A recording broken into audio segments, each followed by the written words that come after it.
All right. Going live. Sorry, guys. I had the whole intro thing, but it was live. So normally there's a little intro on there. So what I'll do is let me just give everyone some time to go live. Where's that video? There we go. Is that one? I think so. Oops. Is that one? Oh, is that right? All right, because there's a delay there. We'll mute that. Mute that there. Excellent. Just gonna play that for. Let me put it to the end. Give it a few seconds. Yeah, there you go. While I post the link, just give me some time. So, guys, I thought I was there. Good, never good, not good. Tell your friend to tell a friend we're live. This is the Black Bama broadcast.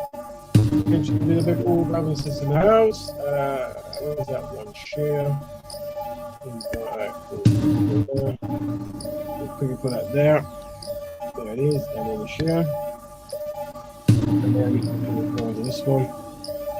Won't take long, 17 seconds. Oh, right. Animation is there. The animation is there. Okay.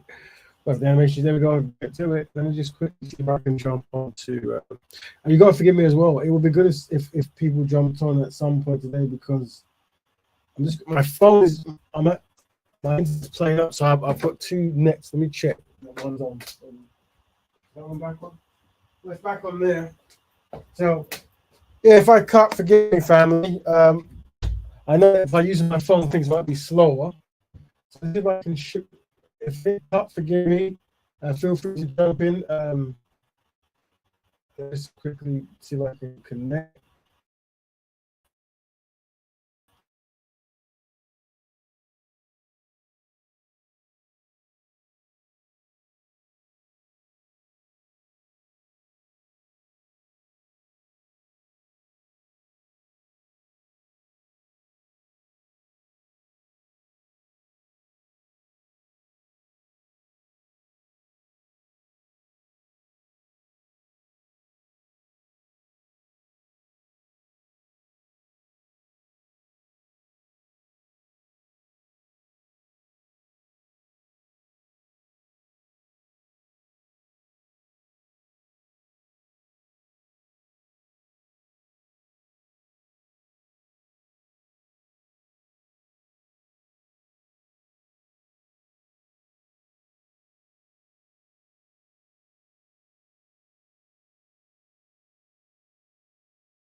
Well, so share screen, share there, and then we'll go there. Voila! I'm hoping that this is in comments. Yeah, that's working. So that broadcast again. I think we're live. Check. What happens when you're using a dodgy internet provider? There you go. Welcome, brother Moose. If you can hear me. So even on. Mic check. Yo, hold on. What's going on? Can you hear me, brother Moose? I have no idea. Hold on.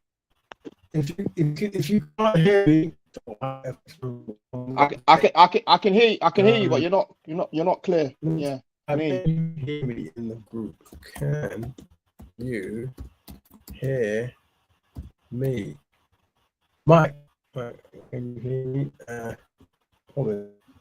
Hello? Oh, this internet stuff, man. Everyone. It's not clear. Back on the internet company. Having trouble connecting, please check your internet connection. Come on. So who's it connected to then?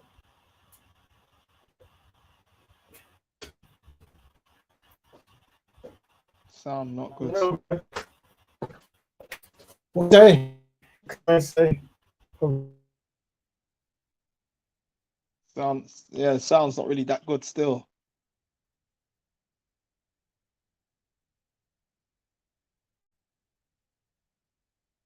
All right.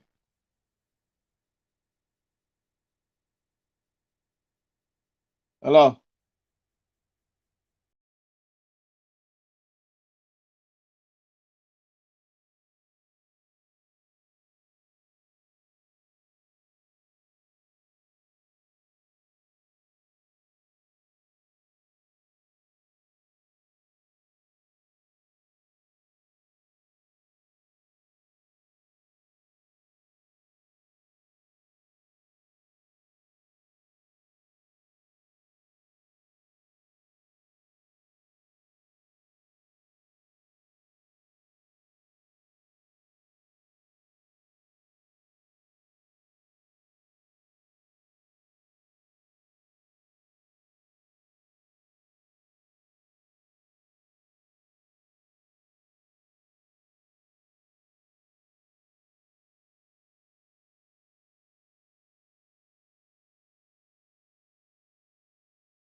That's the joke my son was telling me the other day.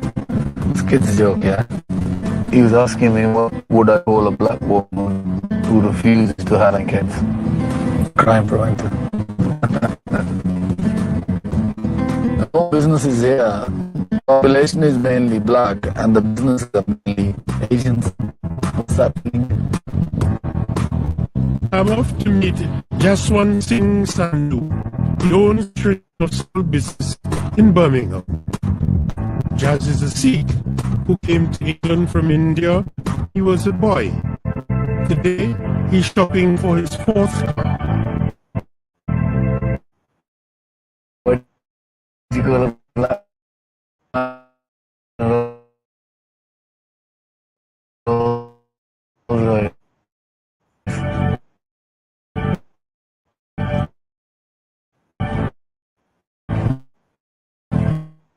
Thief.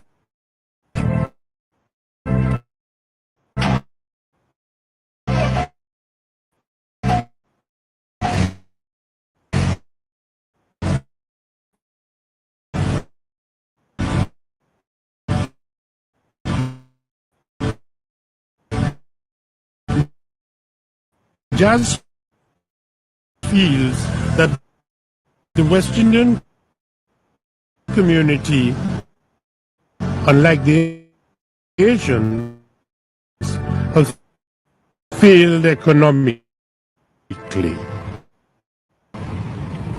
Would you say then the West Indians in progress Have or don't have. a long time ago? We get them. Right. Who's that?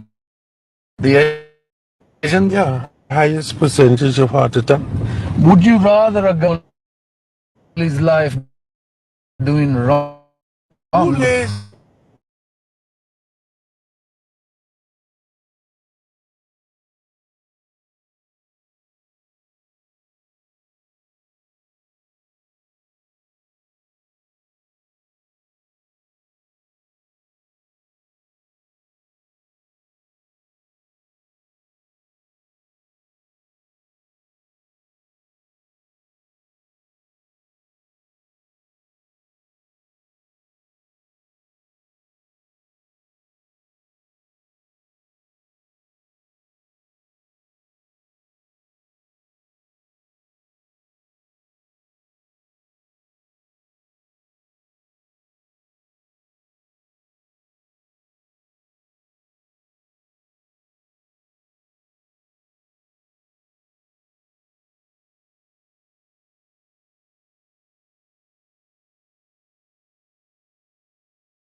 Sorry, family. We are live. If you can hear me, say we are live.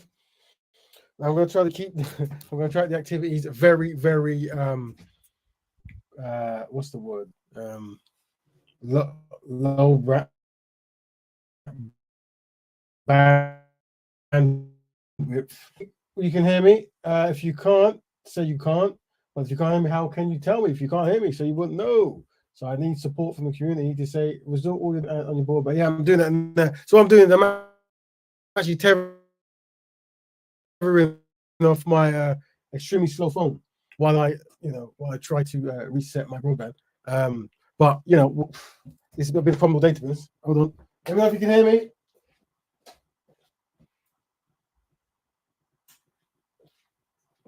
Yep, absolutely terrible internet. I don't think anyone can hear me.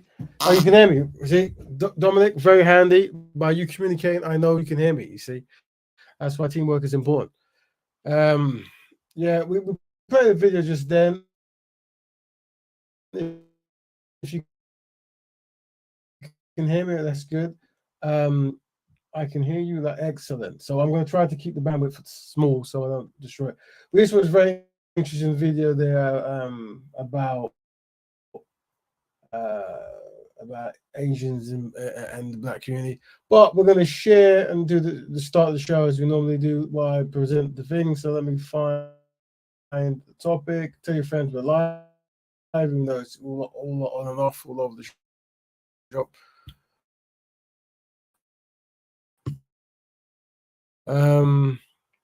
So as traditional starts, black people collectively inadequate, collectively black people have no friends, and construct black man, construct black woman, construct black family, all that good stuff. Discipline, dedication, and dignity to black people, helping black people, black issues, black betterment, lifestyle. All right. Today's topic is black musicians don't value black love. We discuss why it's important for black musicians to promote black love. Black social media self-hate promotion. We discuss why black self-hate is so high on social media. Now I'm going to try to. Oh, don't give me no having troubles. I mean, because I have to upload the PDF, which would be probably 26 megabytes. Let's see what he's saying. Let's see. Still broken. All right. Well, I'm going to feed in streaming. It's going to be unappealing for the teaming. Get 5G on this phone, but you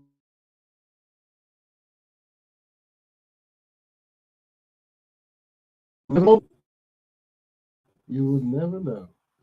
So the talk we had today was there was an actual job on the show, and was talking to a gentleman. It's going to be a while, I guess, about why to pick black women.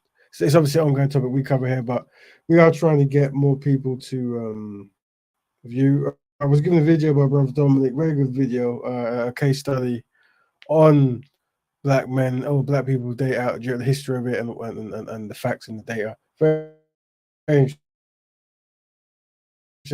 We're going to watch maybe some of that today, but maybe that might be not an issue. I don't know.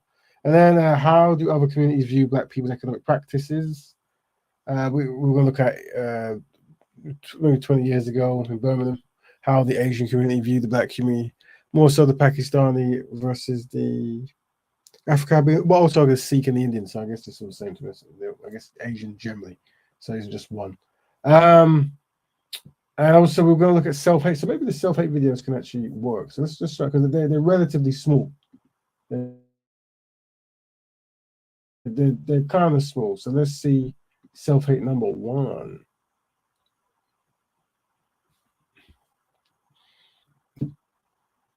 Yeah, there we go. Let's play that.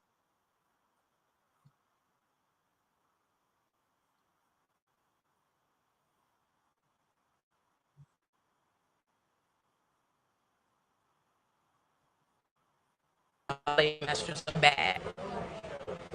It is what it is. Ain't nobody messing with Trump. He's covered by the blood gang, Jebby. Ain't nobody. Welcome to Alabama. Liberals, Democrats, y'all better try to stay in your lane. Stay in your lane. We ain't playing about Trump. Trump, conservative. I'm just looking at we're looking at people who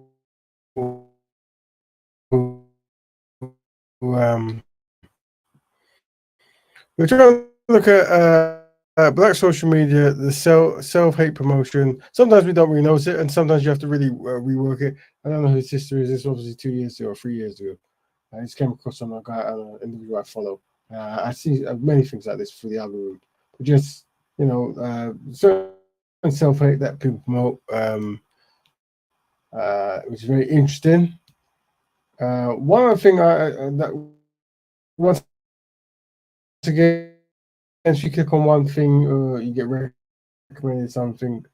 The algorithm goes mad. I'm currently banned for another week. I made a comment about Black love, why it's important, and then I was banned. So that's twice now. If there's anything where I promote Black, once again, constructive words, even spell Black different. I spell everything different. But either the algorithm or someone complained or something, so I'm banned again. Very normal. But what is this one? Self-hate one, Black Indian, not do more. Where's the other guy's stuff? Did I not? Haven't. Because trying to download it now will be a joke. Well, let me. Oh, gosh.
Terrible. Oh. So, guys, if you can hear me, we might cut the show. I'm going to see if I can play a video. If it plays, then I'll let it go. But if not, we'll cut it. This is absolutely drastic and terrible. Before, this isn't this one. Just what? Let's see if it can even stream.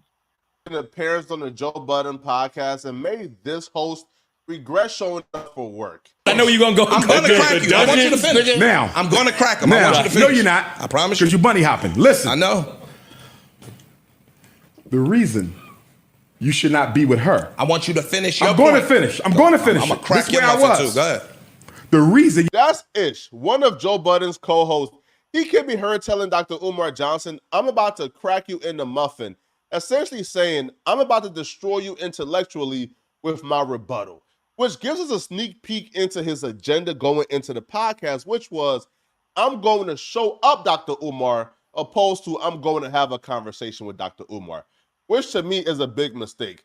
Arguing with Dr. Umar Johnson about social economics and Black issues is like arguing with a 3-year-old about how to properly eat boogers. You see, you may have the right argument. You may be correct and he may be wrong, but he just knows too much about the issues to really have a conversation or a debate with, because you're not spending every waking day of your life researching these issues, right? Just like I'm not spending every living day of my life trying to find a good boogers to eat, so a 3-year-old would probably beat me in a debate on it.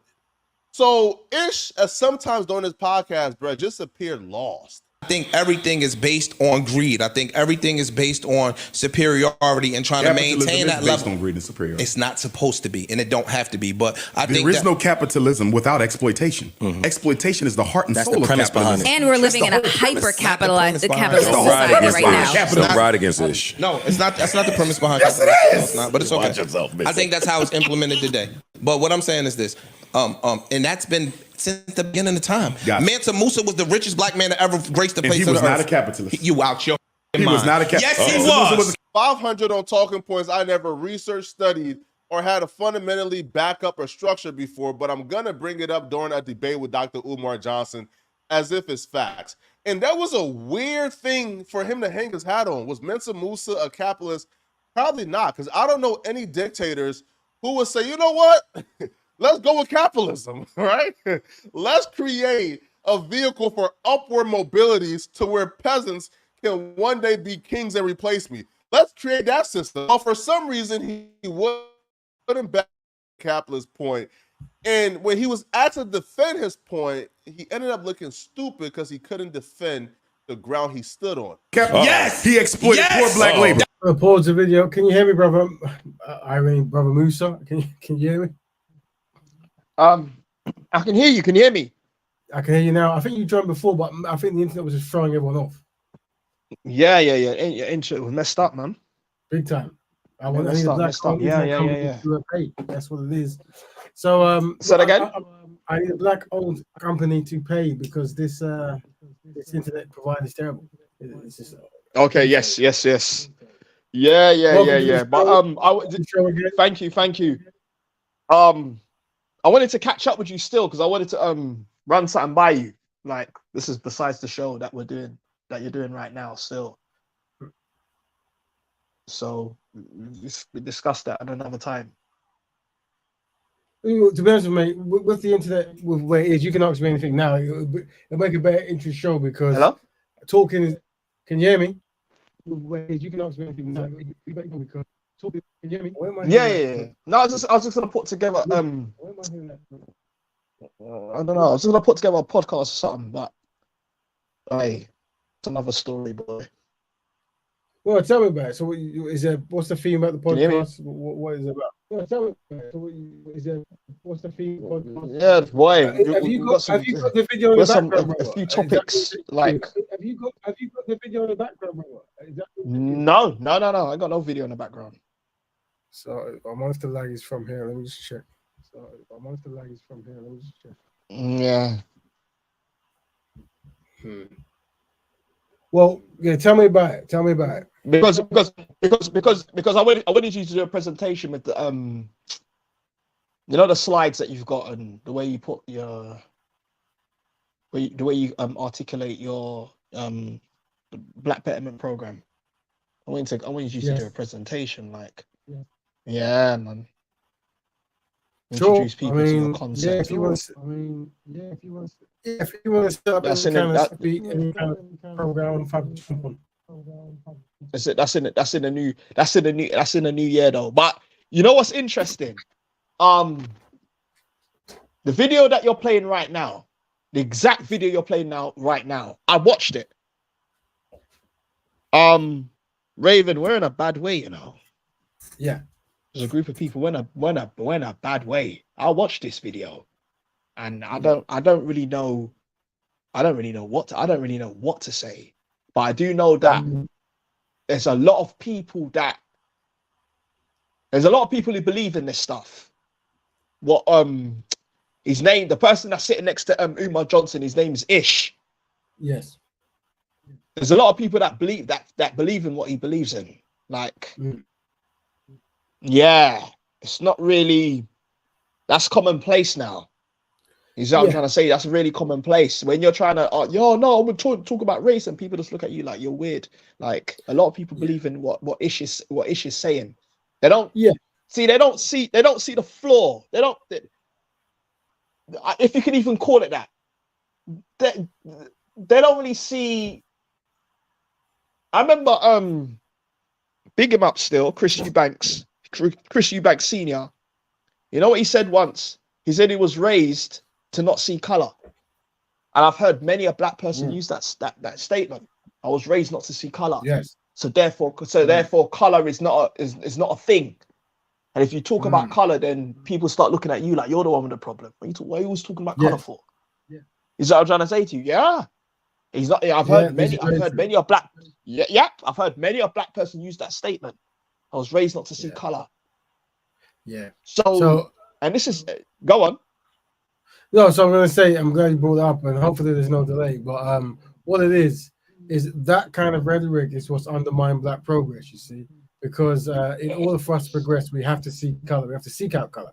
We have to look at people who's in the same people group as us and create institutions and templates and ways of operating that moves us forward as a collective. And ownership is one of them. Before the show started, there's a lot of issues with the show, and it might be, because of the lag on my internet. But I tried to show a gentleman, an Asian guy from 20 years ago, talking about the black community. And what it seems to be is non-black people understand how progression is tracked and made, and by their very nature is to be inward in their solution-seeking processes, while black people seem very open. And even if I was to say something like, well,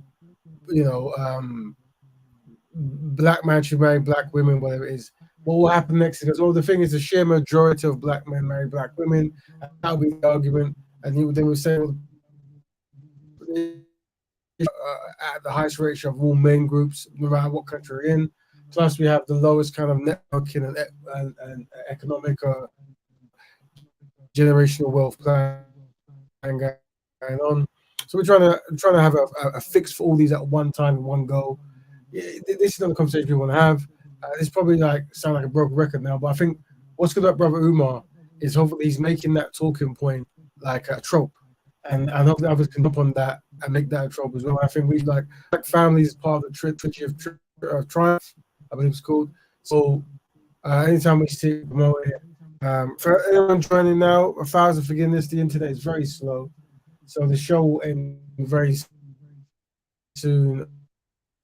Because I don't know how if people can hear me correctly or if there's a silly echo, who knows? But we're joined by Brother Musa, and we're just talking about a debate between a brother called Ish, I think his name is, and Brother Umar. Ish. And they're talking about the why it's important for black men to be black women, and obviously Brother Ish is one of the many rappers. I don't know if he's a rapper podcastist or whatever. But what you find is, I think Joe Budden and this brother here, these are like the modern rappers where any form of black liberation is alien. And then I like that. I like the way. Yeah, I like the way you put that. Any form of black liberation is alien. Yes. And what will happen is, so there's a guy. There's obviously Brother Umar. There's another brother called what's his name? I'm so he's part of Brand Nubian. Who? He's part what? He's part of a group called Brand Nubian. It's not Grand Pooba. It's Jamal. That's right. His name's Jamal. Okay. Lord Jamal. He's a rapper. Okay. Yeah. Look. Yeah. I know exactly what you're talking about. Yeah. He became more controversial and famous again not too many years ago by saying, Eminem is a guest in the House of Hip Hop. I remember. We showed some videos, you remember that? We showed some videos before about similar things. I think Umar's doing the same thing. So what people want to talk about is they want to talk about the skill rate of Eminem. And Eminem is a skillful rapper. And he's very successful. But I think what they're saying is because in order to control black economics and control black inventions and stuff, the face of hip hop, you're always going to be promoting black faces. And also, Eminem, as talented as he is, there's tremendous amount of architects who Eminem stands on the shoulders of. So people like Rakim, Big Daddy Kane, KRS One, Kumo D, a whole lot of rappers who are amazing. Rakim was seen as the best rapper of all time because the number one, Rakim. Yeah, Rakim, and that's because Rakim's number one. Before he came in 1984, 85, I think it was right at the time, people were rapping very different, and he introduced the style that almost every rapper was using up until this new school where people are now kind of humming and stuff nowadays. So the thing is, if you want to call someone the greatest of all time, you've got to recognize what came before them. And it shouldn't be an easy thing to up. But with these rappers here, and obviously there's scientists like some of these guys. Yeah, they're big up, brother Kel. Brother Kel, we yes, it is Ujama, a day on Kwanzaa. If you can hear me, guys, let us know. We had internet problems, so we might be slightly slow. So I'm not really playing videos, but feel free to jump on to have a talk. Big up Empress Christian as well. So let me check my internet as well. We're going to carry on playing this video. We're joined by Brother Musa as well. We're going to carry on playing this debate. After Umar, Prove it to me. Yes. Prove it to me. I can't right now. Yes, you are wrong. I can prove you are wrong. You are wrong.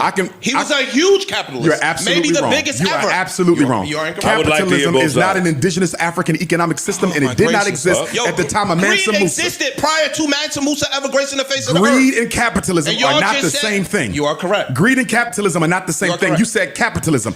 Mansa Musa was not a capitalist, and capitalism did not exist in Africa at that time. Prove it. What is your sauce? I can't do it right now. I'm not. But when you get time to come back, prove it. I'm gonna send it to you. Cite your sauce.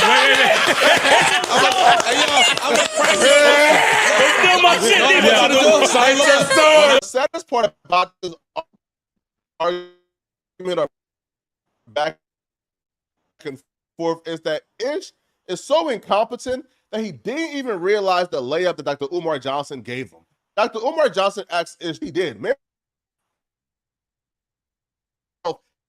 came from a lot of gold.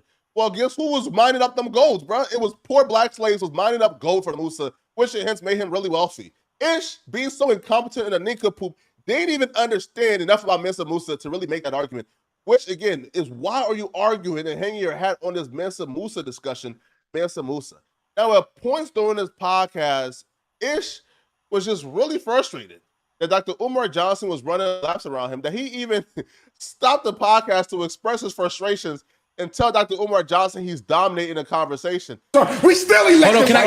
Go ahead. This is a conversation. Go ahead. You can't just dominate the whole conversation. I'm not dominating. So, no joke, I thought I was being punked when I was listening to this podcast. Imagine telling a guest that you chased for 2 years to come on your podcast, that you paid to come on your podcast. Imagine telling that guest they're dominating a conversation and talking too much. That's what you got on the podcast for, to talk. Not for you to try to get your agenda off, bro. It's insane. Now, I don't know what's worse. That or Ish that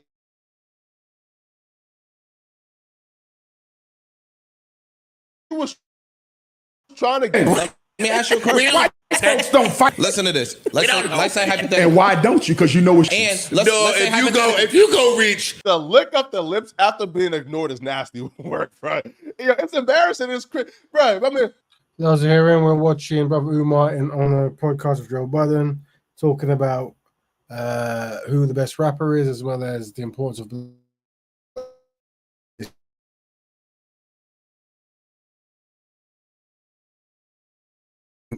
other topic is the self-hate on social media. Let me see if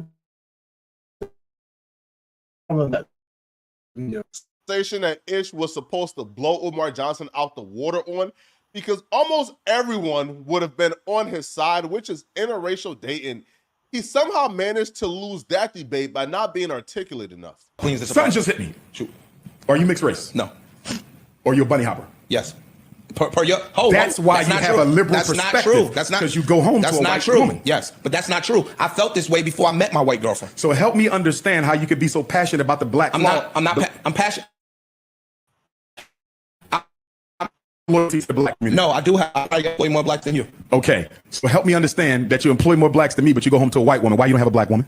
Because I fell in love with a white woman, not a black woman. Why didn't you fall in love with a black woman? I did. I fell in love with a black woman. We broke up. Okay, and why didn't you fall in love with another black woman? I did that too. We broke up. Okay. And why didn't you get another one and another one and another one until you found the right one? Because I met a white woman that I fell in love with, and that's the person that and I'm you're being today. disingenuous about That's not something. true. And let me tell you what you're being disingenuous about. True. Romance is a function of focus and opportunity. If I want to date an Asian, I'm going to put myself around Asian women so I can find one. If I want to date a Latino, I'm going to put myself around Latino women so I can date one. If you wanted to marry a black woman, you would have put yourself around black women so you can find one. This is a conversation I expected Ish to cook Dr. Umar Johnson in, because we,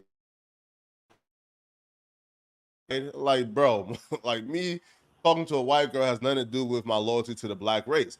But Ish could have also said, yo, Dr. Umar Johnson, your hero is Frederick Douglass. Frederick Douglass married a white woman after having a black wife. So, well, you don't question his loyalty. Let me pause that. So, in this debate, I think Brother Umar came off as a victor.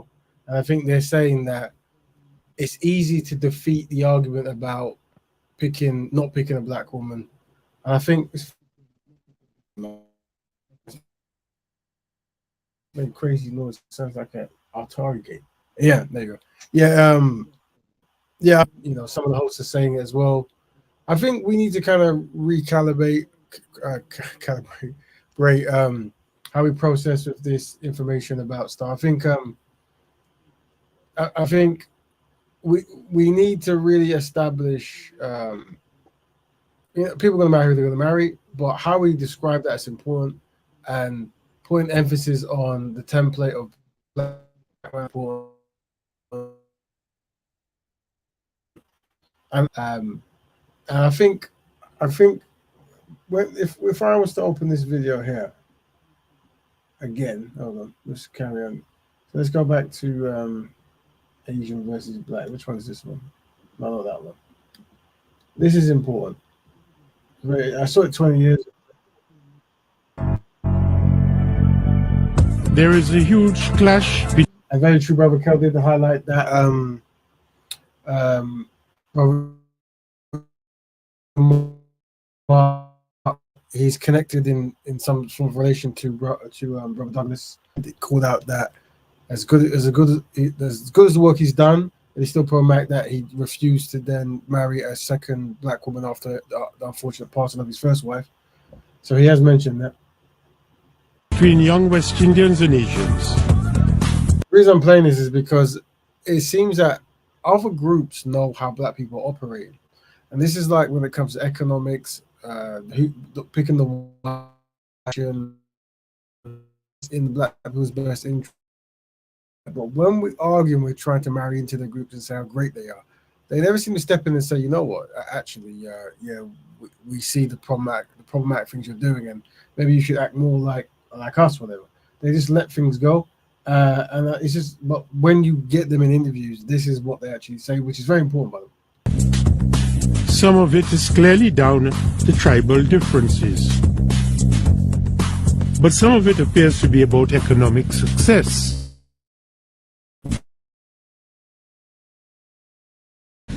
Some Asians who have claimed that. It's just a joke my son was telling me the other day. It's a kid's joke, yeah? He was asking me what would I call a black woman who refuses to have any kids. Crime preventive. So I remember seeing this a few years ago. Asian individual make fun of black people. Obviously, as time goes on, he does more jokes, but then he starts telling you he's, why he does it, whatever.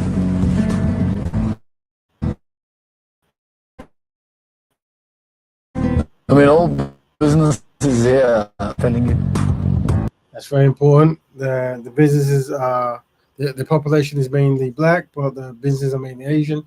This is something we see in many black diasporas in the world. This is what we're trying to address.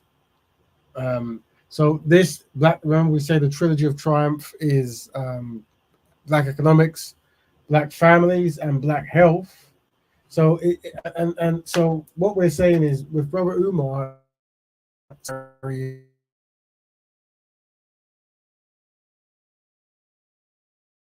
depending on the country, whether it is of black men marry black women, still is a hidden reality that black men do. There's less choices, and black women tend to be more educated, all that stuff there. Can you hear me, family? Is it going bad? Yeah, I can hear you. It's going a bit bad, but I can still hear you. I wanted to raise a point now, Raven. Go ahead, Don. Raise a point. Go. Carry on. Obviously, we know Asians, Jews, Middle Eastern people. They're a tighter group, and they've got fight as the videos. They got money at their disposal that helps them, cope with and deal with certain family, and they've got identity. So they're better at resolving their disputes and their affairs. You know what I'm trying to say to you? Identity is very important, and having money circling around where you live. Just go to places like Betterment and Bradford, where you see Asians living in this country. They're a tighter knit, closer bonded with money, access to money, willing to do business together. If you're willing to do business together, willing to marry, you're willing to marry together. Often they pray to the same God. They do a lot of things together that strengthens them.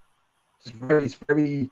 If you're dealing with a lot of hurdles, when you're dealing with blacks,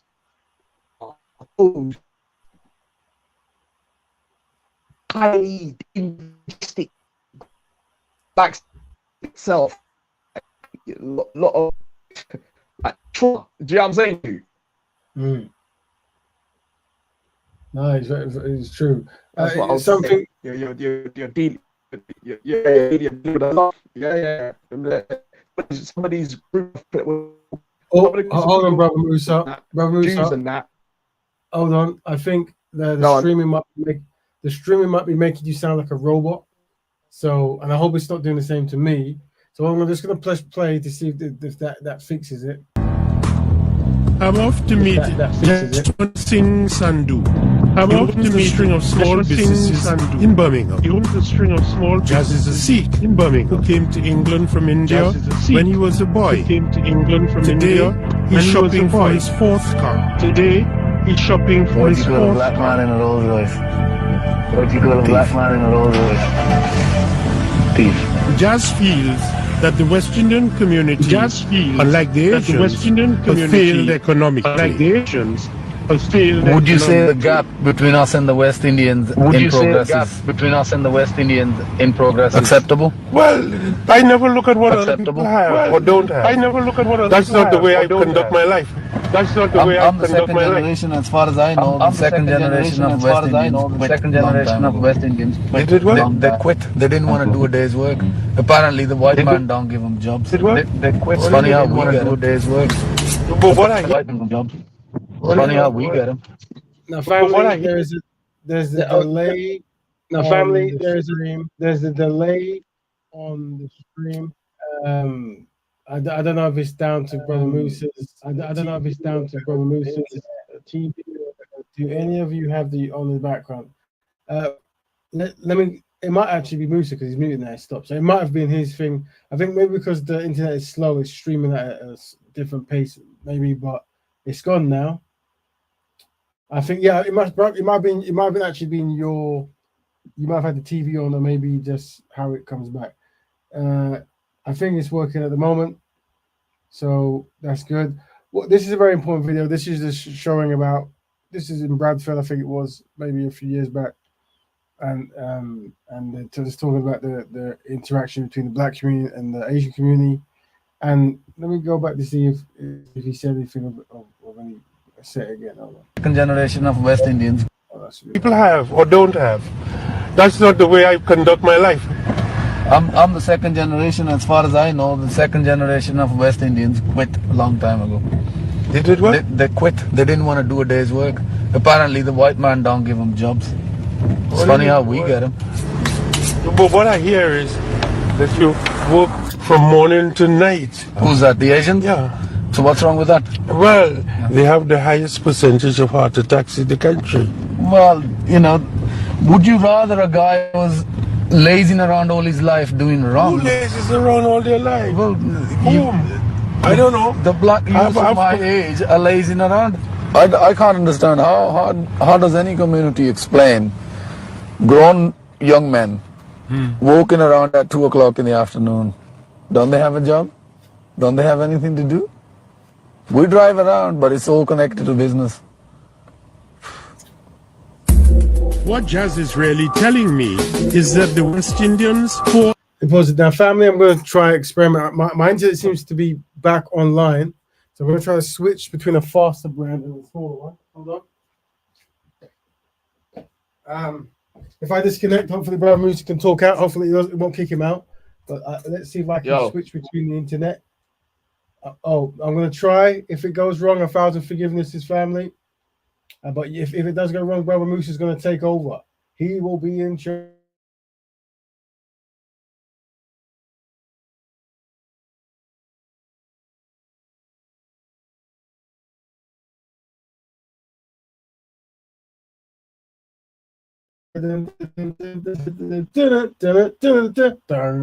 Economic performance justifies. Oh, if there's no sound now, that means something's about to go down. I mean, all businesses here, the population is mainly black and the businesses are mainly Asian. Yo, what's that telling you? Moose, you can hear me, brother? I'm off to meet just one Singh Sandhu. He owns a string of small businesses in Birmingham. Jazz is a Sikh who came to England from India when he was a boy. Today, to the black race. Family, if you guys want to jump on, feel free to jump on now before the internet disappears and goes away forever. We're joined by Brother Musa. We're talking about let me see if I can add this. Present, share screen. I'm really gonna complain tomorrow and get my discount back or my money back from this internet company. Raven, I was gonna ask you before you. Yeah, go on. Raven, I was gonna ask you. Yeah. What's the best way to get contact you?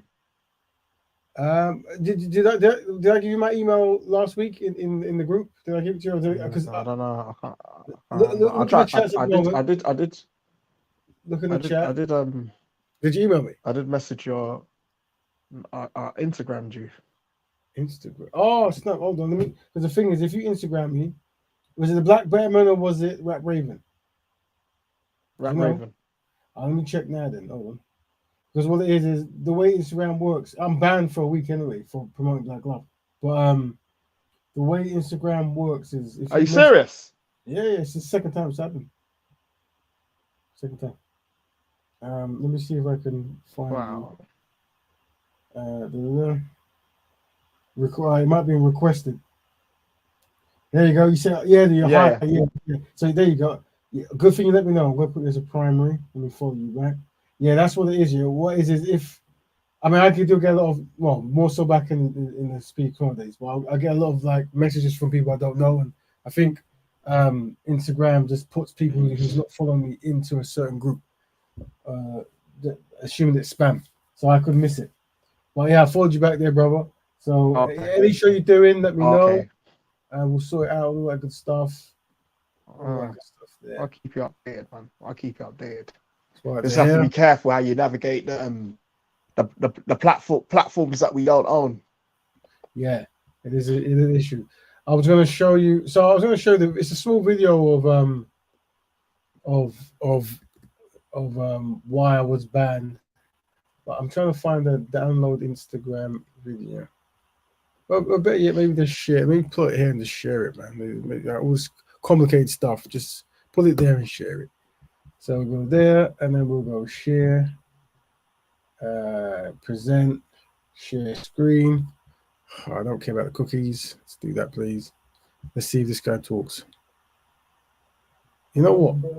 Oh, there you go. There you go.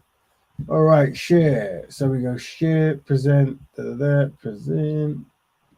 Oh man, video.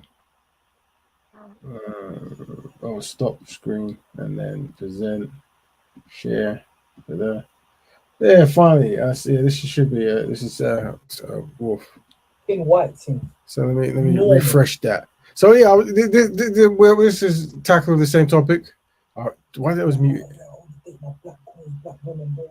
Behind closed doors, the man are chopping white team. Normal. Difference between me and them man is I let everyone know from the jump. I have no preference. So the chick I'm dating now might be a browner. Chick after her might be dark skin. Chick after her might be Middle Eastern. Chick after her might be Asian. I've got 3 requirements. Are you a good woman? Is your personality nice? Do you carry yourself in a ladylike manner? Are you good looking? Obviously, you have to be attractive. And are you a Christian? The third one, non-negotiable. Do you know what I'm saying? And don't get it twisted.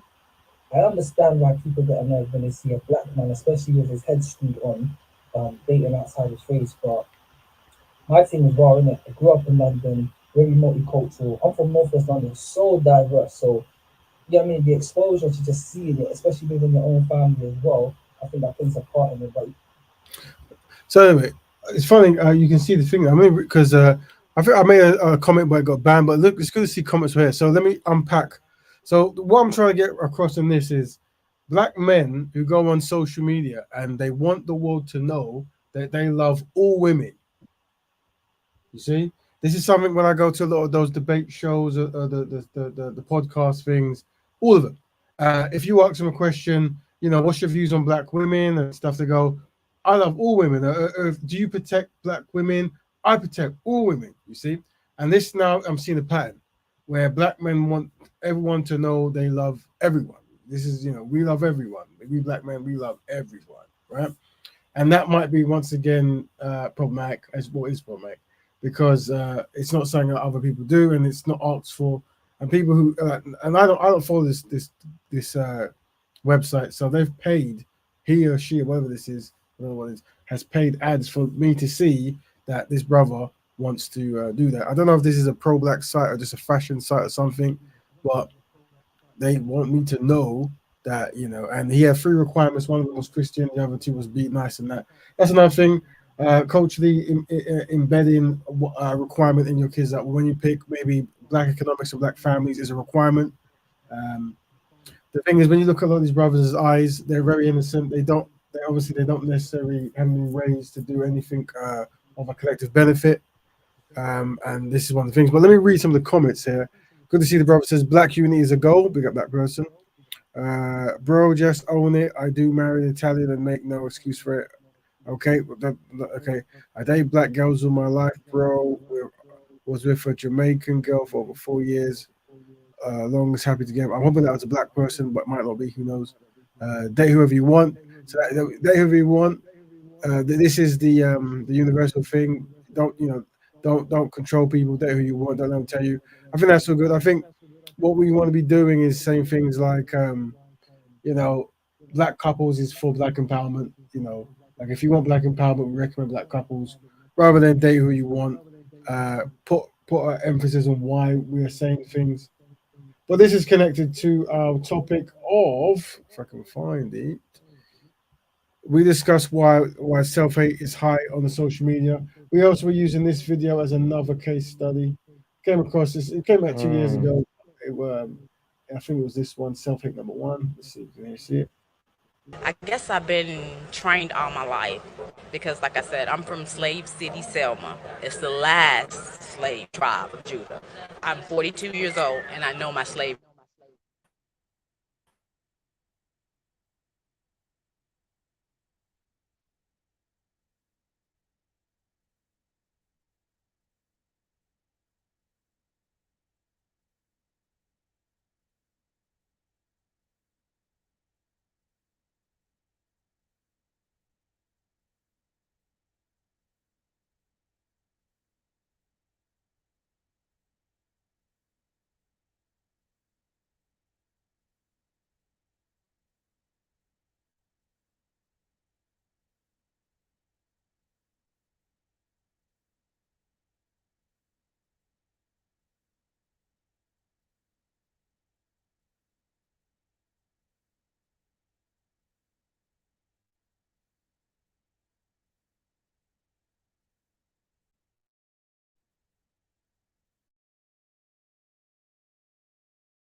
Hello.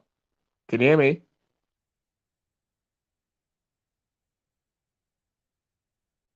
Hello. Can you hear me?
One, two, one. I hope Brother Musa was speaking. Probably wasn't. Maybe he was distracted. No, I was saying I didn't know what to say though, innit? Because there was no content. Yeah. Well, this is the thing. This will happen in the future because of the very dodgy providers I get for my internet. So I would say if you're ever on the show, just talk positively, constructive things about black people, and maybe even talk about where the show could go in the future, how to develop it, how to get more people to make their own show. But like I said, family, we're joined by Empress Kush, jumped in to save the day. There you go, Empress. Welcome to the background broadcast. Betterment family. What's going on, Kush? Nothing, bro. Nice to hear you on panel. Yeah, I'm good still, man. Doing good points. How you doing? I'm good, I'm good. We're living in very, very, very interesting times, but the speed of the events that's taking place is rapid. It's very, very, very, very rapid. But black psyche, African psyche is very, very fragile right now. And the most fragile it's ever been in probably human history. And it's because of that fragile psyche, which is the reason why so many of these incidences that you're seeing on the social media internet is happening with the so-called black community, because mentally we're not in sound mind. And when your mind is not at ease, when your spirit's not at peace, you're capable of anything. Absolutely. You get what I'm saying? Absolutely. Right. I follow Caribbean page on Instagram. I'm just gonna mute you for a bit, Musa. This one testing this show. Yeah, it's excellent. Yeah, yeah, they posted a show that came out back in the days, and this is, I think, is it Birmingham? Yeah, based in Birmingham, Bradford. Just the conflict between the Pakistani and Jamaican community back then, and I think still today as well. For years it was an all goes on for white people, black people, anyone, man. If you ain't fucking, you ain't coming in Beirut, man. You come fuck with us, you're dead, man. Here's the language. Self-defense, man, you know what I mean? If we don't do this shit, you know what I mean? People are going to come to our area and they're going to terrorize us, man, you know what I mean? That's why we have to look after our own people, man, you know what I mean? If we don't do it, who's going to do it, man? It's the black man's are going to come stand there. They ain't going to respect our culture. They ain't going to respect our religion, you know what I mean? The black people admitting they've been oppressed. Nah, what's that showing? Because even though black people, they just got them out. And if black people admitting that they've been oppressed in this town, that shows you how strong the Pakistani crew is, man. We're not saying black people are bad people, they're nice people, you know what I mean? It's just, you gotta have order, man. If you don't have order, you're gonna get. I've had enough. I'm not prepared to do an interview in the face of such hostility. You do it. You do it. You do it. You do it. You do it. I'm not doing it. Because I'm not getting involved in shit like that. Mash him up. Man, fucking mash him up, man, you know what I mean? Mash him all up.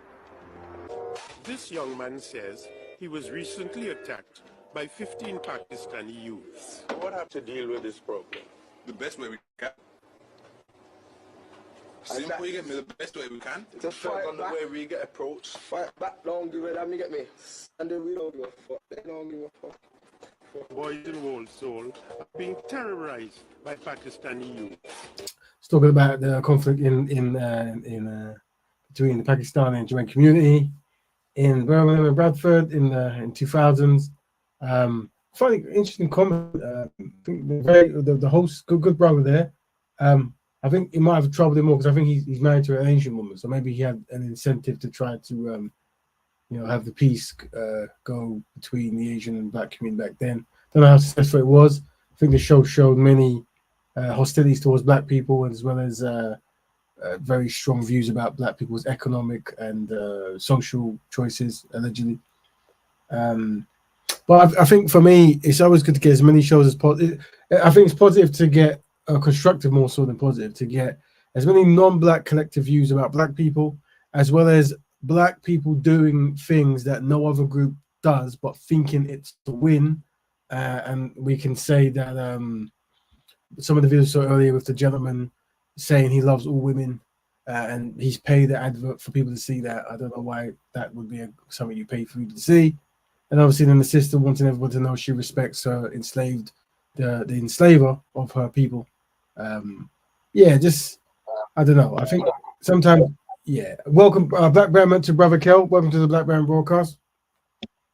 Black Betterment, Sun people, and happy Kwanzaa We're in the Yeah. 4th day of Ujama. So yeah, man, big up, man. Brother Raven's Yeah. always live on the Black Betterment. There you go. Yeah. There you go. Bro. Black Betterment, beloved. Black Betterment, brother Musa. Yeah, man. Let's talk about these mountain people. Let's talk about the mountain people. Right. Yeah. Yeah, so we showed some videos there of the Asian community, and I've been looking for that first video I showed, this one for some years now. I remember being, obviously it was 20 years ago or something like that, maybe more. I can't remember. I remember seeing it, and it was very important back then for me to see what the Asian gentleman said about looking in a black community and seeing nothing but black people, but all the economic advancement and ownership not being controlled by black people, and then how he felt about that himself, right? It appears to be about economic success. Some Asians who have climbed the ladder in the money stakes are now putting down the black man. It's just a joke my son was telling me the other day. It's a kid's joke, yeah? He was asking me what would I call a black woman who refuses to have any kids. Crime preventive. I mean, all businesses here, the population is mainly black and the businesses are mainly Asians. What's that telling you? It wasn't too long ago we had some other video of another Asian man. He was at some kind of window of a car saying, if you give Asian man money, he'll buy a business. If you give a white man money, he'll invest in something, whatever. If you give a black man money, he'll buy a gold chain. So the reason why this is so important is because many black people, more so black men, we just say, are unaware, or that other communities are aware of the shortcomings of black people, the choices we make, and also they're aware collectively we have no friends. Well, brother Raven, that area appears to be the area where I'm from, and that, right? And he's obviously speaking about Handsworth, but he's been, of course, they're all going to practice on ethical code of conduct, because when we're dealing with the Windrush, as you know, is that the government contacted Afro-Caribbeans who were eloquent in crafting out things. You see what I'm saying? And that there were engineers and all these things there. So when they found them to come over or writ to them, they built up the UK. The issue is with our elders is that in Handsworth there was a black-owned bakery shop where everyone used to go to. We also on Lazar's Road, those who know about Bings, he owns that block, the Afro-Caribbean. All the way up to the top of Handsworth is that we used to own all that. We used to rent properties, etc. The issue is that our elders felt pity for the mountain people, because in that time, although they came over, there was a movement called the P bashing, and our civil rights, a lot of our relatives were protesting and getting rights. So what they did is that they came amongst us, and we felt sorry for them in the area of Handsworth, etc., and sold properties to them. And what they did was they practiced collective economics and then pushed us out. You see, also in the 80s, that there was a thing called the Aston Panthers, where they basically used to attack each other. And my uncles and the rest, they used to teach martial arts in the Muhammad Ali Center in Hockley. So the Asians used to go in there, learn martial arts to protect themselves from each other, as well as the P bashing. So it's amazing how he hasn't mentioned those contributions which the Afro-Caribbeans, Sun people, did for them. Yeah, and that's what you see. They'll definitely highlight shortcomings and ignore any kind of like contributions that's beneficial. Well, this is goes across the board. I guess most people groups anyway, where you see that I think it was last week or recently.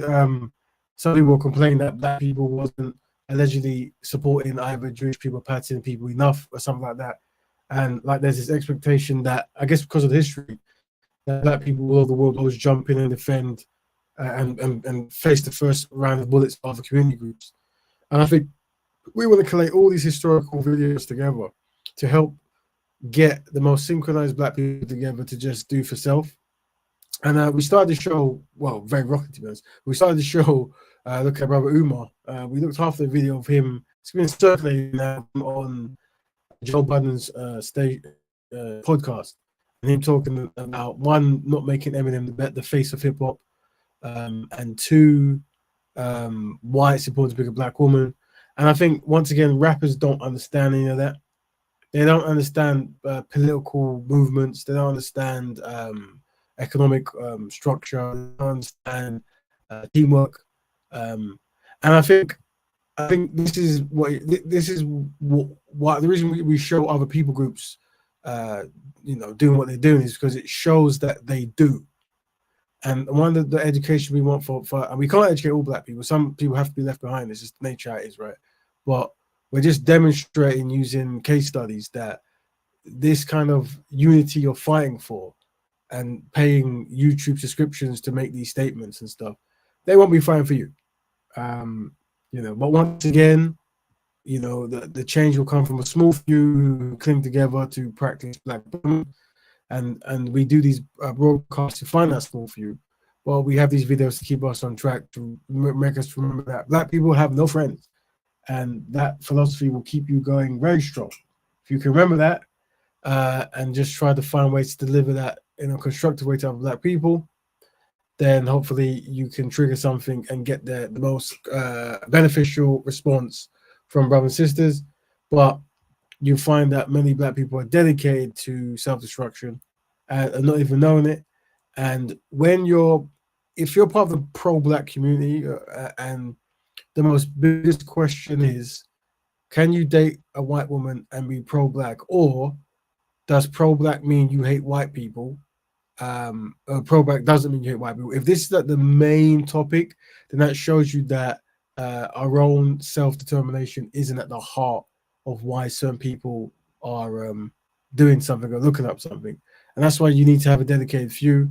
Brother Umar in this podcast, it's good he was there, but I suspect the gentleman he's speaking to won't really understand how Betterment and liberation works. And that's something that we have to watch. Let's click back, see how far we got before the internet cut off.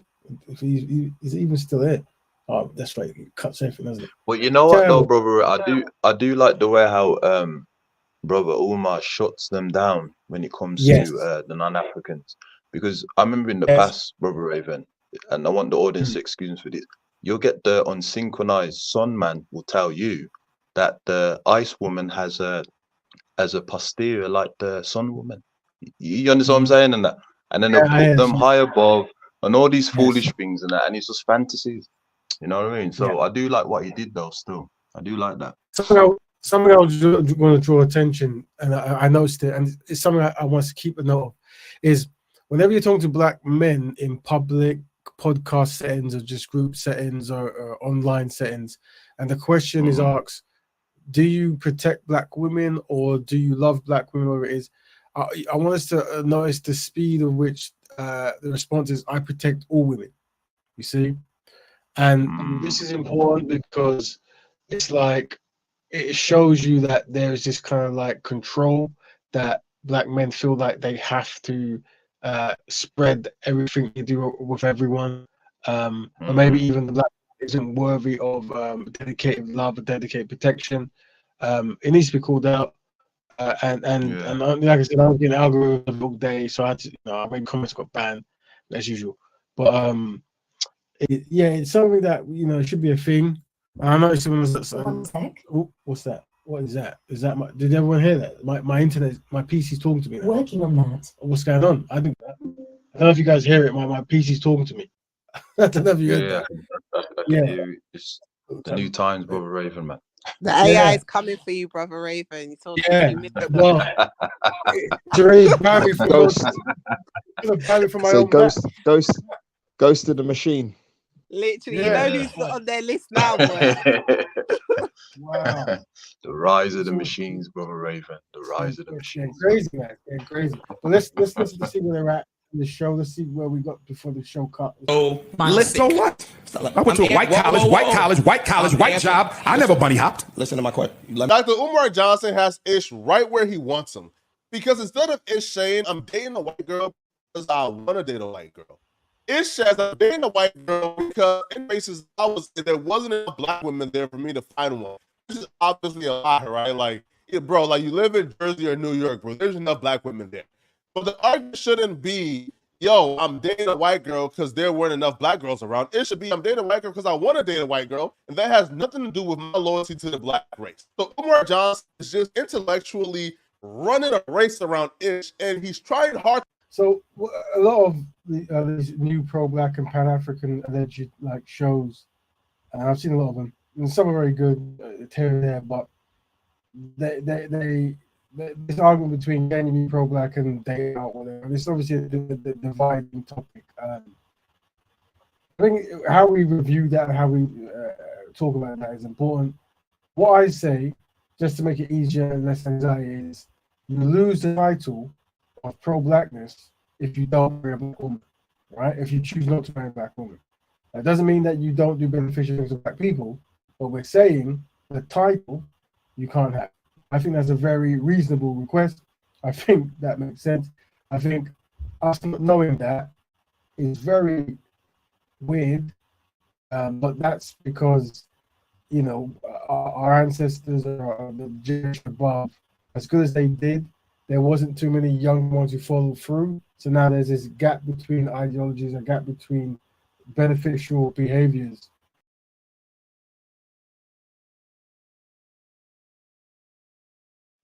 Has he gone out? Mic check. Yeah, I can hear you. We've lost him. Yeah, he's dropped out again. He'll be back. He's right though, man. He's right, man. When you, oh no, there's two cows. But No, when someone talks, the other sorry, the other panelists have to mute. There we go. Go ahead, brother Cal. yeah, he's right, man. Because sometimes when you speak to the unsynchronizer brothers, they're very proud, man, that they've gone to different ethnicities, man. You hear it in their voices. You know, I went to here, I went there, and this and that, and there's no shame with them at all, man. And then when you start mentioning, sometimes they can't believe that you've actually never gone out your race, and they try to pull you in their wavelength of, no, you got to be like us. And sometimes, you know, it can get violent as well, man. You know what I mean? So yeah, man, we have to market son men, son women constructively.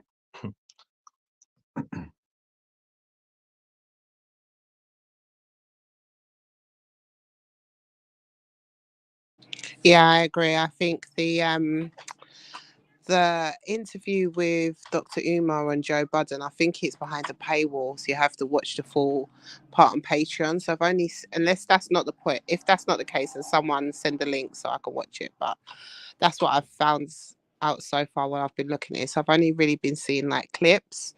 And yeah, the rage in the Ish guy just by Omar. And the thing is, at this point, like, as much as you know is that like white is on rice, you know that Dr. Umar is not about interrelation, like he's not into that. So I don't know why he was so pressed. And I just think, like what you were saying, Cal, that it's just almost an insult when they're talking to you and you stand for, or the other person stands firm and says that, yeah, no, I'm just not about it. It's almost like a double attack. So I definitely agree.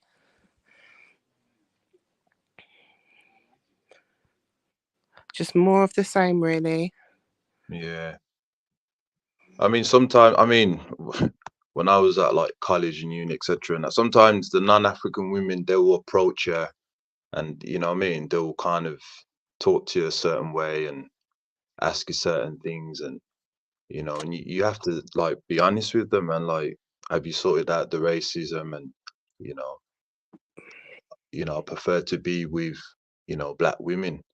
And like the way they look at you as well, it's like half of it is respect, but then it's also a way of, what about us? And I think like the black man is dopamines, and it's like I don't want to say something horrible to them, which is going to make them feel bad. In actuality, you can kind of be kind with wisdom and let them down gently. You know what I mean? But I think the unsynchronized black men, they have issues with this, man. You know what I mean? Because you can be in an area or go college or uni, and there's black women there, or you can go on the tram or the metro and go Literally. to black cities. You know what I mean? That you can Yeah, of literally do that, course. man. Every So city with a large yeah, population of black people. That is There's the apps. weakest excuse. There's ever. apps made dedicated for welcome, bro. There's apps made dedicated to find black women. So there's like 3 of them out there. If you want, I think I don't know. Maybe that conversation needs to be had. And big up the family who carried on with my keep getting kicked off. Professional team there, super black Betterment team there.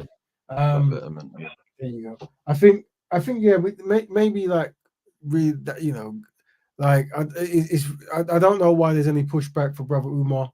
I watched a very good show that Brother Dominic gave me to watch, an hour about about the history of black men and black women picking other people, whatever.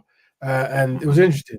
It was very. I think I've got it here to it. So it's he seems to be not best pleased with Brother Umar's strategy of how he delivers the information. I think that's really good, but yeah. But obviously everyone's got different strategies, different mechanisms.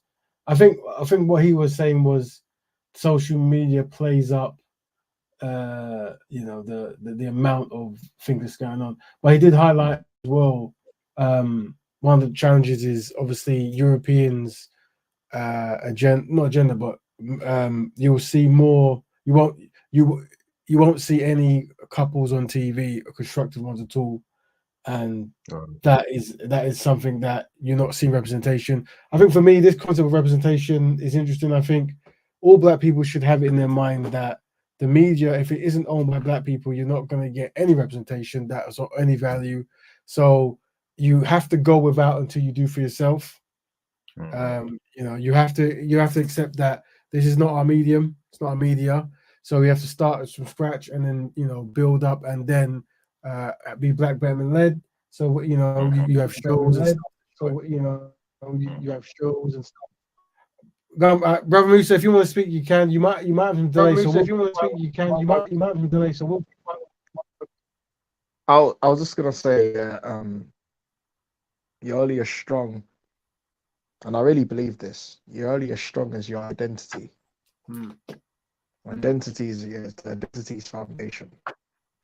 I mean, if you ain't got identity, you can only go so far. You can only be so strong. If you've got identity, you've got some type of foundation. It gives you something to stand on. Family, tribe, nation, identity is at the core. If your identity is strong, then ultimately it's going to produce a strong human being. If the identity is not strong, for people's in trouble. That's all I'm going to say. Thank you, Brother Musa there. Read some of the comments. The thing is, art, which is interracial, is still fashionable. Black love isn't fashionable at all. Let's see if I can play some. I think I did download it. So he called it Swirl Economics. He called it. Started. I want to let everyone know about this video sponsor, me, kinda, by way of my streaming service, Nebula. Nebula is an independent streaming service brought to you. Just gonna go past the brand, but big up him and his promotions. The reason, I guess, had been stretched out in a while. I don't know what's that. This is Super Kips. So what he was. Let's see if we can jump in at some point. That might be interesting. Relationships featuring at least one black person and more than likely one white person. This is not to exclude other people's experiences with interracial relationships, but for the purposes of this video, the focus is going to be solely. So just so people understand where I'm coming from, and hopefully where most people come from. There is no real interest in the sense of commitment or obsession with interracial dating and stuff. It's not really interesting. It's more so the importance of black families, how that inspires black children, how it's part of generational wealth and economics, and it's a fundamental first in building a community. And we're aware that non-black people are very aware of this. And I think he covered this quite well in this actual documentary where he talks about why Europeans in the English-speaking territories banned marriage, because they understood about economics. They understood how it works. Let's carry on listening and then we'll jump through. On how this specific social phenomenon affects black people and the way we experience, see, and are seen in the world. Anything with black people is inherently political. Being black is inherently political. But with interracial relationships, I think there's a genuine lack of understanding on the complexity of the politics for this topic. As much as I feel like I've heard about this topic for my entire life, I've seldom felt like I heard something that was well thought out or well researched or a depthful analysis of the phenomenon. So since this is a topic that has hounded me recently for reasons I'll get to later, I figured now would be a good time to do a lighter, fun video on an issue that I won't say doesn't get enough attention, but maybe not the right type of attention. Don't worry too much though, even though this is possibly a heavier topic. I've done a lot of heavy shit recently, and I wanted to have some fun with this one. So let's jump into the first major section. Chapter 1, a hard conversation about slavery and In slavery, black men and women were viewed as subhuman property, as well as hypersexual and animalistic. Our body parts were at times literally dissected and put on display in museums, and our humanity and autonomy was persistently violated, with women being the main target of sexual violence by white slave masters and overseers, often producing biracial children who would then become the legal property of their white fathers. That said, black men were not safe from sexual violence either. Awful homophobic faux documentaries notwithstanding, the practice of sexual torture and humiliation of black male slaves, often referred to as buck breaking, was enacted upon black male slaves by both male and female masters alike. So no black body was safe during slavery. Yet, stories then and now about love affairs between slaves and whites are not rare. These stories often attempt to depict these love affairs as consensual and two-sided, greatly downplaying the obvious power imbalance between a black slave and a white slave owner. But the reality is that even if it wasn't an overt act of physical violence, any intimate contact between a slave and an owner was an act of assault, as these slaves literally had no right to bodily autonomy, thus they could not consent. The most well-known example of this mythology story of Thomas Jefferson and Sally Heming. If you allow pop culture and TV to tell it, Sally Heming was a beautiful young biracial slave who beguiled Thomas Jefferson so much that they had a decades-long affair which produced multiple children. This relationship has been depicted in media multiple times, and in pretty much every case, it's implied that Hemings and Jefferson were in love, and that Hemings was more than a willing participant in this affair, and that Jefferson was torn between his heart and his duty as one of America's founding fathers. This, of course, is a pretty awful bleaching of the real history involved here. First and foremost, Hemings was technically the half-sister of Jefferson's wife, Martha Hemings, a product of the rape of Hemings' mother by English Captain John Hemings. Sally remained the property of that family in Virginia. I think something we always forget today is the horrors of the yesteryear that brothers and sisters and ancestors would go through all the way from South to North America, as well as on the continent. And I think bringing back those horrors might be necessary. I think Jewish people, they say never forget. And I think that should be, we have to remix that kind of slogan, whatever. But I think that should be one of the driving forces of, like, we haven't actually recovered from the horrors that our ancestors went through. And part of the anti-black agenda will be to put that in the past, present. So like, oh, that's in the past, right? So connecting the legacy of that till today is very important. And I think that something in there will be connected for the reasons why Black love is important. Until she was 14, when she then accompanied Jefferson's daughter, also named Martha, to Paris, where Jefferson spent several years. That is where she began her romance with Jefferson, who at the time was 44. Hemings would have her first child in Paris at 16 and sire more children over the course of this relationship with Jefferson. Hemings had the opportunity to be free in Paris, but agreed to stay with Jefferson due to her children technically being his property, and thus accompanied him back to Virginia.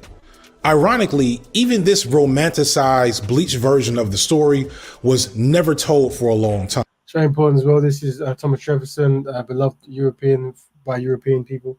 And there's a system that is saying that when I worked in jail, they said any sex between inmates and staff was considered rape due to obvious imbalance of power and justice. Nearly Fuller says that as well, if you use that as an analogy, that historically and most of today, because of the dynamic of power, it's seen as a form of exploitation. But definitely in those days, that's what it was. But like I said, what they're demonstrating is the love for their forefathers and people of power. So they'll never highlight that kind of angle in their history. So sometimes we're very harsh to our own leaders who have shortcomings, and rightly so. There needs to be a harshness, but you realize that other people are very protective of their kind of icons, even though they participate in very terrible acts that are diabolical. Considered unfounded rumors. It took generations to first have this relationship be acknowledged by many historians, and even then the black descendants of Thomas Jefferson were often excluded from his legacy until relatively recently. This was the reality of love affairs between slaves and slave masters during slavery. And after slavery ended, a slew of legal practices and not so legal social and cultural norms were put in place to maintain a rigid social hierarchy with black people at the bottom. The goal of most of these practices was to make it pretty much impossible for anyone black to be able to vote, own land, or hold certain license that might allow them to increase their lot in life. And as a result, black folks often set out to create and build communities amongst themselves where these laws and these barriers were not in place. Due to this separation, rarely was the issue of race mixing a legitimate thing to worry about outside of a few isolated incidents. And this was because it was explicitly illegal, and not just illegal, but also basically punishable by death by way of mob violence. Lynchings, riots, and acts of white terrorism were the ever-present threat to black people who stepped out of line, especially black men who were mythologized as these insatiable sexual fiends who craved white flesh. It's important to remember that black people were never intended to be full participants in American society. It took another century, a full 100 years, to have it written into law that black people should be fully protected under the law by way of voting rights, anti-lynching laws, and anti-discrimination laws, etc., because of the Civil Rights Bill of 1966.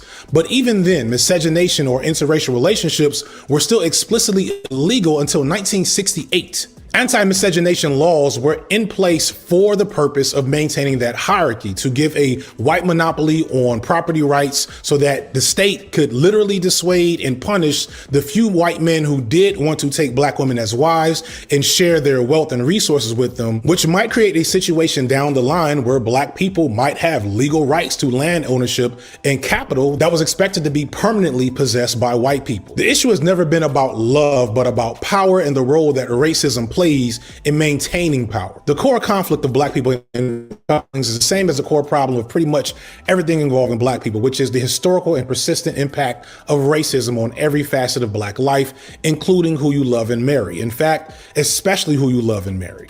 Black relationships overall are wrought with conflict, and interracial relationships have their own unique set of challenges because the experience of being black brings a vast array of baggage into the relationship. And this presents a problem to a lot of non-black would-be partners of black people, because their general lack of understanding about the black experience can lead to a lot of misunderstandings with their partner. They don't know that previous history, or even if they do know it, they don't understand it, or they don't quite know how that history still impacts the way black people move through the world today. But in general, most black people are well aware of how this history impacts them. They may not get every aspect, they may not be able to cite all the theories and authors and academics and whatnot, but they feel it internally. And this knowledge is kind of diffused over how black people often perceive relationships, whether positive or negative in that perception.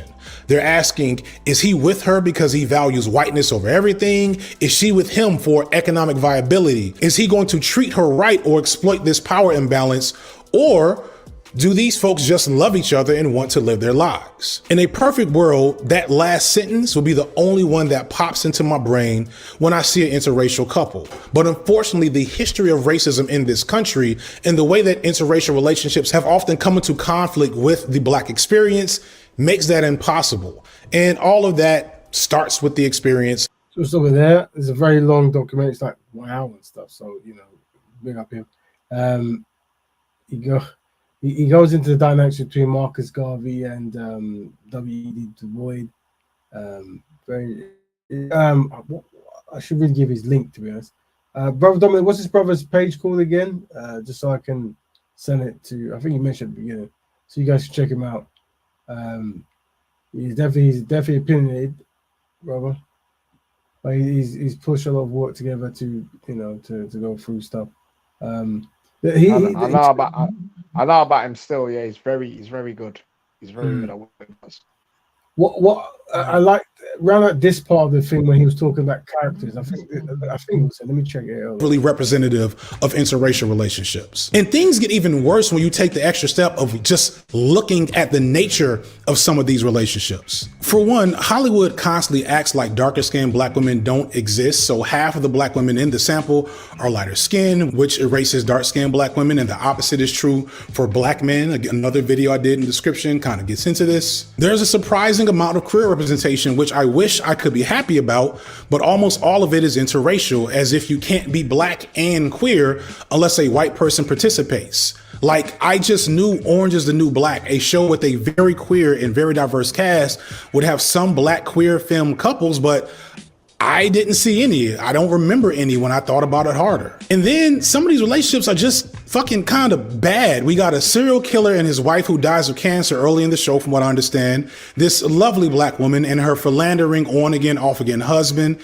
I counted this one, even though this nigga is technically blue and not human. And these two are literally slaves who work for a genocidal fascist. She gets melted by a dragon and he does not have a penis. It's really, really bad. Meanwhile, some of the most developed and aspirational relationships in these shows are these interracial couplings. Now, I'm sure if you looked hard enough, you would find decent examples of Black couples in non-Black media. I hear great things about This Is Us. I'm sure there's more out there, but it definitely is a problem that shows made for a large audience create a world where Black people barely seem attracted to each other, or we get vapid, unrealistic images of Blackness just for the sake of filling out a marketing strategy. Every once in a while, So I'm going to jump in and I would say that, and we say it week to week, but once again, you will not get any representation of Blackness or Black people or Black construct or anything if you don't have Black ownership over the product or the station or the finance or whatever it is.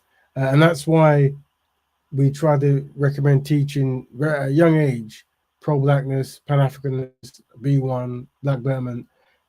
So you are raised in that mindset. So you're constantly looking to do these things and you have an awareness, because if you don't, then it's just Black people asking non-Black people to do stuff for us, which why would they? Black people will always be an afterthought in other people's mediums.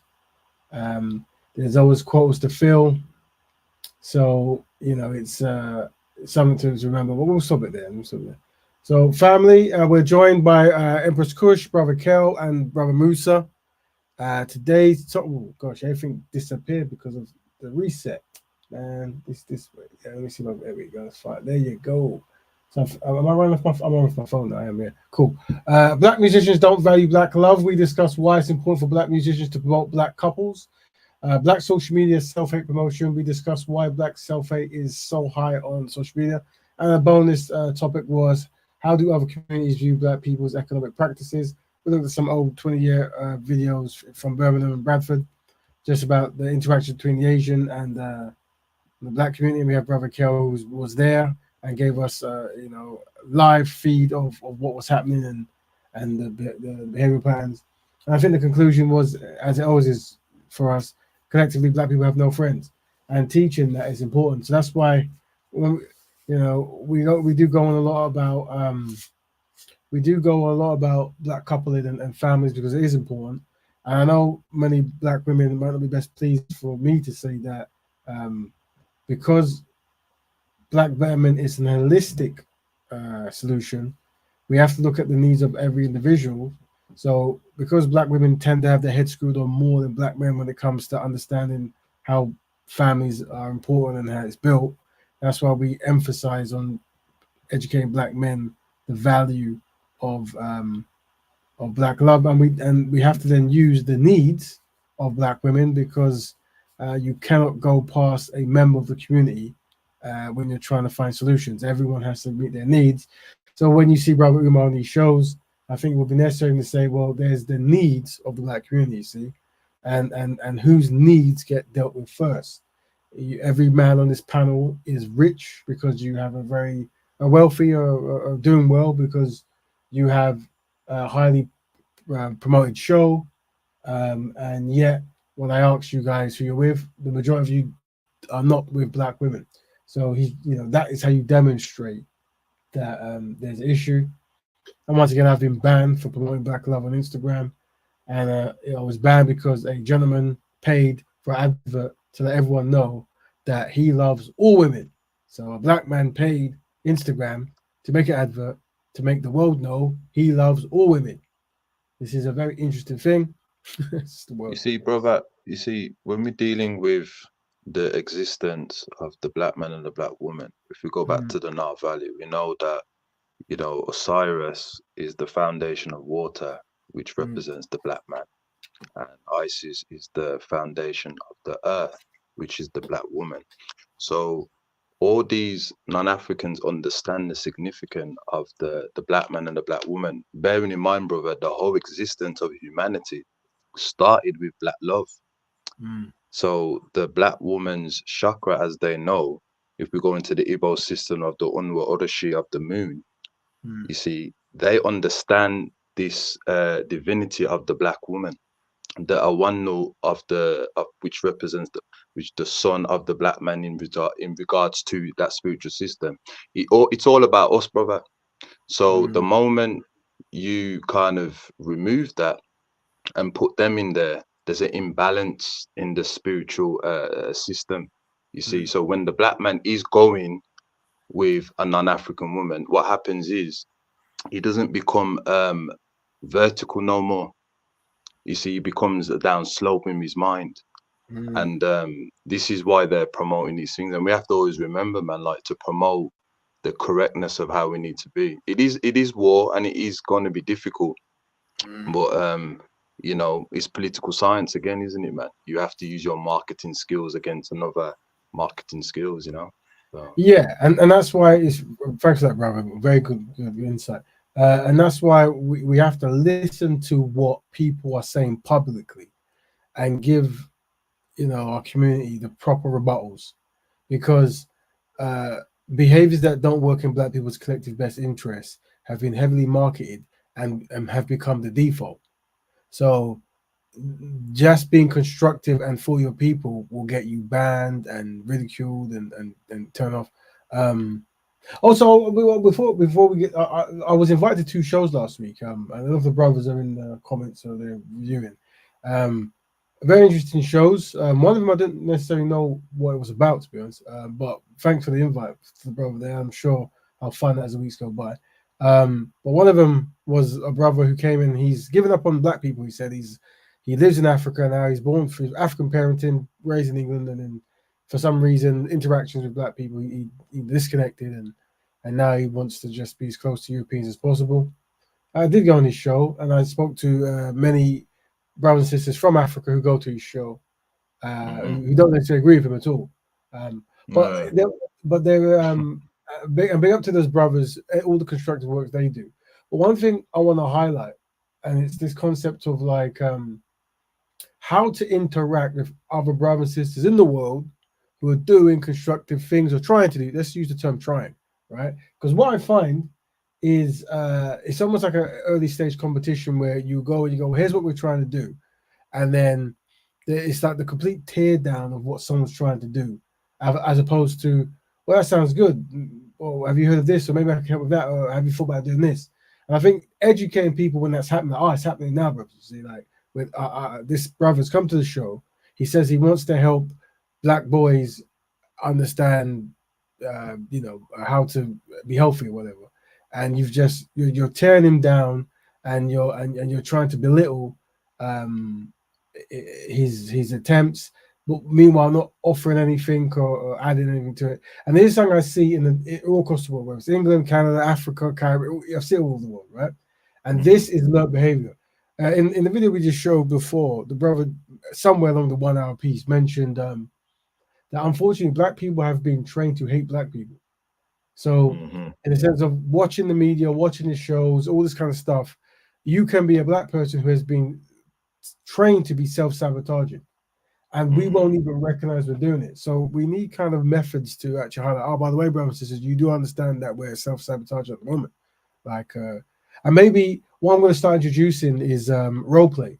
What I mean by that is whenever I go on any platforms or any live shows or anything where I'm talking about black people come together, and there's a slew of that's never going to work, who do you think you are, black people are finished, we don't trust you, all this kind of stuff, is then going to a role play of me talking to me about if I met someone and they came on the show and they told me that they would try to help black women with health or whatever it might be, how I would respond to them versus how we are being responded to. So giving examples of what might be a better way of doing it. And it might look very weird and odd, but I think it's necessary. And that might be the new marketing plan to actually highlight, how should we respond to people who say they want to do good works? Because, and also giving examples of, well, imagine if I was a Palestinian person and I just come from rubble and my face is dirty and I've witnessed terrible things.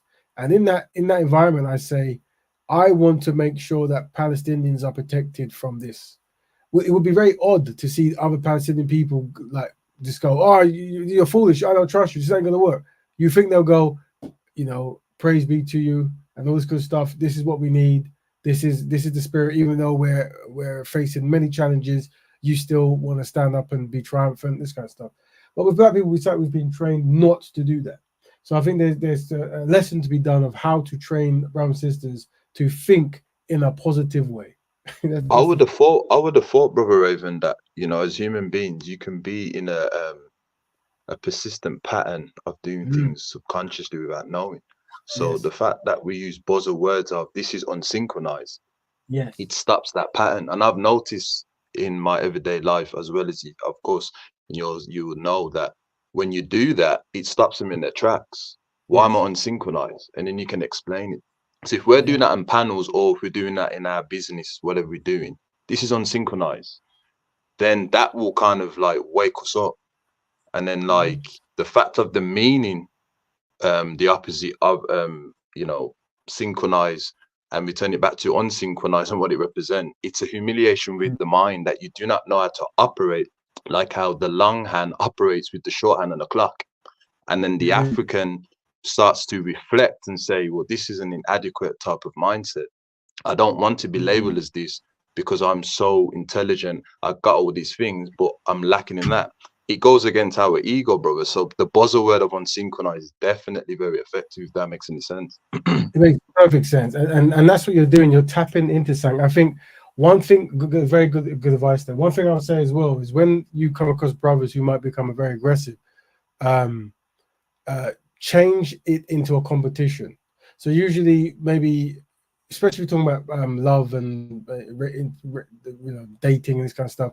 Because many black men have European wives, so they will feel directly challenged, and all they want to be labeled pro-black and this kind of stuff, and they want to be able to not be seen as an issue.